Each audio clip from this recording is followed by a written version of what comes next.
शेतकरी मित्रांनो नमस्कार, मी सतीश आपलं कृषी मित्र सतीश या यूट्यूब चॅनलमध्ये सहर्ष स्वागत करतो। मित्रांनो, कापूस पिकामध्ये पातेगळ आणि बोंडगळ याचे मुख्य कारण जर पाहिले तर कापूस पिकामध्ये आलेला जैविक आणि अजैविक ताण, मग ऊन, वारा, पाऊस, दुष्काळ, कीड, रोग, पिकामधील तण यामुळे कापूस पिकामध्ये पातेगळ किंवा बोंडगळ होत असते। मित्रांनो, यावरती मी तुम्हाला फवारणी म्हणजेच फवारणीचे एक फॉर्म्युला सांगणार आहे, त्यामुळे व्हिडिओ शेवटपर्यंत पहा आणि आपल्या कृषी मित्र सतीश या यूट्यूब चॅनलला सबस्क्राइब करायला विसरू नका। या फवारणीमध्ये तुम्हाला अल्फा नॅफ्थॅलिक ॲसेटिक ॲसिड 4.5% कंटेन असलेले बायर कंपनीचे प्लॅनोफिक्स घ्यायचे आहे। हे 0.3 ml प्रति लिटर। 2 नंबरला बोरॉन आपल्याला 20% मध्ये मिळेल, कुठल्याही महादनचं घ्या किंवा महाफीडचं घ्या, 20% मध्ये बोरॉन मिळेल, आपल्याला 1 ग्रॅम प्रति लिटर घ्यायचे।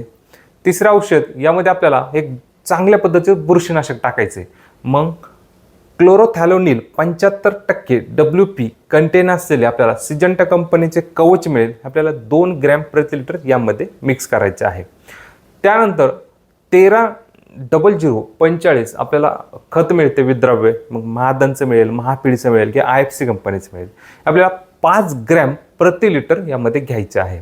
जर तुमच्याकडे पावसाचे वातावरण असेल तर तुम्ही त्यामध्ये स्टिकर 0.5 मिली प्रति लिटर टाकू शकता। अशा पद्धतीने जर तुम्ही ह्या औषधाची फवारणी केली तर 100% आपली पातेगळ किंवा बोंडगळ थांबेल आणि बोंडाची साईज होण्यासाठी सुद्धा चांगल्या पद्धतीने मदत होईल, आपली सेटिंग सुद्धा चांगली होईल। ठीक आहे, तर मित्रांनो हे झालं। पण जर तुम्ही बुरशीनाशकाची फवारणी केलेली असेल तर ह्या फवारणीमध्ये तुम्हाला बुरशीनाशक वापरायची गरज नाहीये, त्याऐवजी आपल्याला चिलेटेड कॅल्शियम मिळेल 10%, हे आपल्याला 1 ग्रॅम प्रति लिटर घ्यायचं आहे आणि अशा पद्धतीने वरील औषधाबरोबर याची फवारणी करायची आहे। मित्रांनो, व्हिडिओमध्ये दिलेली माहिती आपल्याला आवडली असेल तर इतर कापूस उत्पादक शेतकरी मित्रांबरोबर आपला व्हिडिओ शेअर करा, कमेंट करायला विसरू नका। पुन्हा एका नवीन माहितीसह नवीन व्हिडिओमध्ये भेटू, तुर्तास धन्यवाद।